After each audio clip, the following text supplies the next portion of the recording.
भारत के समस्त सरकारी वाहन चालकों की समस्याओं को लेकर all India government driver confederation ने भरी हुंकार, किया प्रेस वार्ता, कहा मांगे नहीं मानी गई तो सड़क पर उतरेंगे ड्राइवर। नमस्कार, शासन पक्ष में आपका स्वागत है। मैं हूं आपके साथ डीपी ओझा।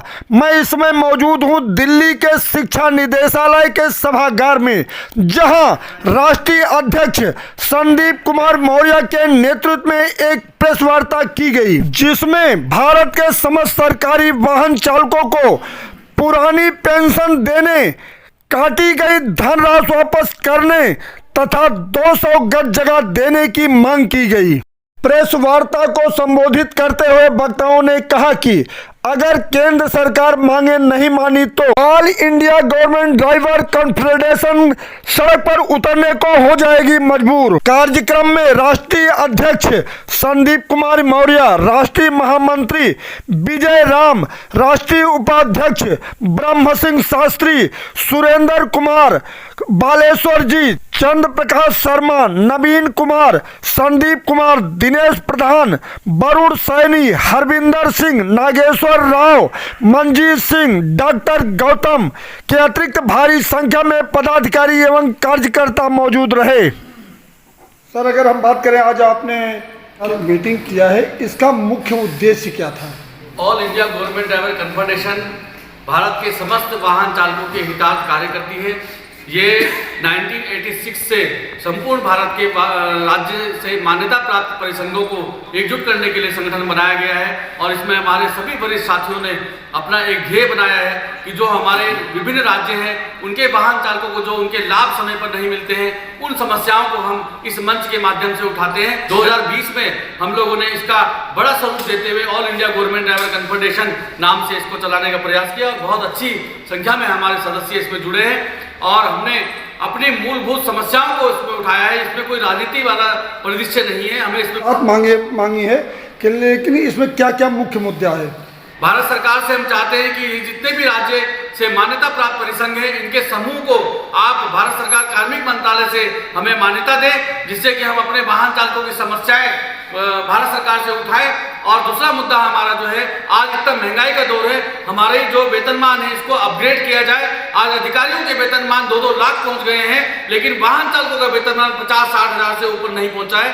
50 हज़ार भी बहुत मुश्किल से मिलते हैं। जो पुराने ड्राइवर हैं उनको 50 हज़ार रुपये मासिक वेतन मिलता है। इसकी बड़ी समस्या है। और दूसरी एक समस्या जो हमारे सामने प्रमुखता से आई है कि विभिन्न राज्यों में वाहन चालकों के लाखों लाख पद रिक्त पड़े हैं। आपने रेलवे में भर्ती आरंभ की है, आपने अन्य विभागों में बड़ी पोस्टों पर भर्ती आरंभ की है। माननीय प्रधानमंत्री जी, आपसे हम अनुरोध करते हैं कि इस देश में वाहन चालक संवर्ग जो कि युगों युगों से पूजनीय रहा है, हमारे सारथी भगवान श्री कृष्ण के रूप में चालकों की परिकल्पना की जाती है, सारथी की परिकल्पना की जाती है, तो ये देश बिना वाहन चालकों के नहीं चल सकता है। इसमें वाहन चालकों के पद किसी भी दशा में आउटसोर्स नहीं किए जाने चाहिए, नई भर्ती आरंभ होनी चाहिए। वाहन चालकों को उचित रोजगार मिले। जिनके साथ कोई बात हो जाती है उनके लिए मकानों के लिए जगह उपलब्ध कराया जाए।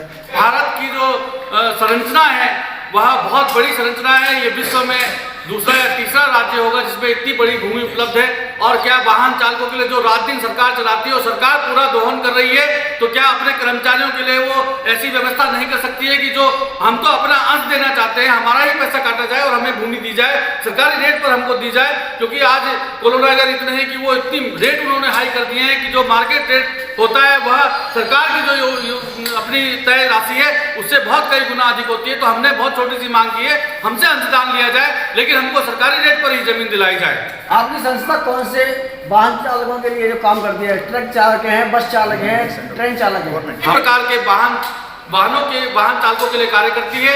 इसमें ट्रक चालक भी हैं जो सरकारी विभागों में कार्य करते हैं, इसमें बस भी है जो सरकारी विभागों में, इसमें डोजर भी है बनाने वाली वो भी हैं, और इसमें कंप्रेसर भी हैं, इसमें जो है पंप भी हैं। ऐसे कई मशीनें हैं जिन पे वाहन चालक काम करते हैं। तकनीकी पद होता है कि, और हम लोगों ने पहले इसको कहा भी था सरकार को कि इस पद को जो है तकनीकी घोषित किया जाए। तो 10 से 5 का टाइम होता है ऑफिसों का, लेकिन 10 से 10 बजे तक जो है वाहन चालक कार्य करता है। अमूमन ये देखने में आया है कोई पैसा नहीं दिया जाता है। से कभी कभी भत्ता छोटा मोटा दिया जाता है, जो एक ऊँट के मुंह में जीरा वाला हिसाब है। क्योंकि हम जो जानते हैं, जो हमें मिला है वो सबके सामने है। लेकिन जो लागत 4 घंटे 5 घंटे हम एक्स्ट्रा देते हैं, उसकी अगर आकलन किया जाए तो वह बहुत मामूली सा है। विजय जी, यहाँ से शासन प्रशासन को कई बार अवगत भी कराया गया चालकों की समस्याओं को लेकर के। हमारा प्रयास निरंतर सरकार को अपनी समस्याओं से अवगत कराता होना जी, है जी। और हमने निरंतर बराबर पत्र से भी व्यक्तिगत वार्ता करके भी, अभी जैसे आदरणीय अध्यक्ष जी ने बताया, पिछले जी साल हमारे डॉक्टर जितेंद्र सिंह जी जो हमारे मंत्री महोदय जी हैं भारत सरकार के, उनसे वार्ता की गई थी और उनके दिशा निर्देश भी की गई थी आदरणीय प्रधानमंत्री जी के दिशा निर्देश पे। उसके बाद भी हमें आश्वासन तो दिया गया, लेकिन उस पर उचित कार्रवाई आज तक नहीं हो पाई। 28 राज्य हमारे साथ जुड़े हुए कार्य कर रहे हैं, उनकी और हमारी शाखाएं पूरे भारतवर्ष में हैं। हमने 4 जोन में अपने पूरे बांट रखा है। जो कर्मचारी होते हैं इनकी पेंशन के लिए लागू नहीं किया गया, इन पे इस तरह की तमाम बातें आती हैं, क्या कुछ कहेंगे आप? हमारा पहले का पेंशन स्कीम थी, उसको सरकार को दोबारा देना चाहिए, क्योंकि पेंशन ना होने से कर्मचारी का भविष्य बिल्कुल बिगड़ जाता है और पुरानी पेंशन लागू करनी चाहिए। दूसरा, हम ये चाहेंगे कि हमारे कर्मचारियों को वेलफेयर का सरकार को पूरा ध्यान रखना चाहिए, जैसे दूसरे अन्य पदाधिकारियों का या अधिकारियों का रखते हैं। नॉन गेस्टेड में चालक संघ को यानी कि स्टाफ का ड्राइवर को सेंट्रल गवर्नमेंट में सबसे कम वेतनमान है और वेतनमान भी उनका कम तो है, घटा दिया गया है।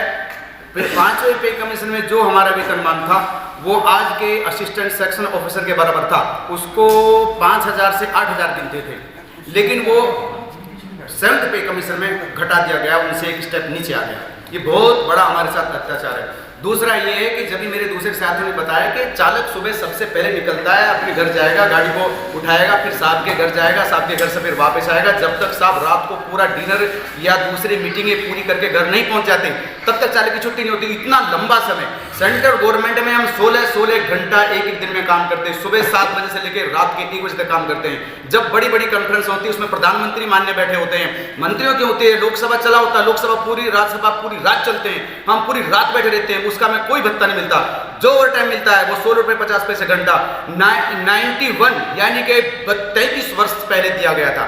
उस पर हमारे साथ बहुत बड़ा ये धोखा है जो 16 रुपए 50 पैसे घंटा है, और उसमें भी जो ओवर टाइम क्लेम करते हैं 1.5 घंटा 2 घंटा उसे काट के दिया जाता है हमें। हम चाहेंगे हमारा रेट तुरंत बढ़ाया जाए। अगर आपकी बात नहीं सुनी गई, कोई कदम आप लोगों को क्या होगा? संविधान के मुताबिक बनता है कि अपनी बात को कहने के लिए हमें आंदोलन करने का अधिकार है। हम सरकार से इस बात की मांग करेंगे और जो आंदोलन करने का तरीका है, नियम है, नियम के अनुसार हम आंदोलन करेंगे और पुरजोर करेंगे पूरे हिंदुस्तान का। वहीं आए हुए अतिथियों का स्वागत प्रमाण पत्र देकर व फूल मालाओं के साथ किया गया।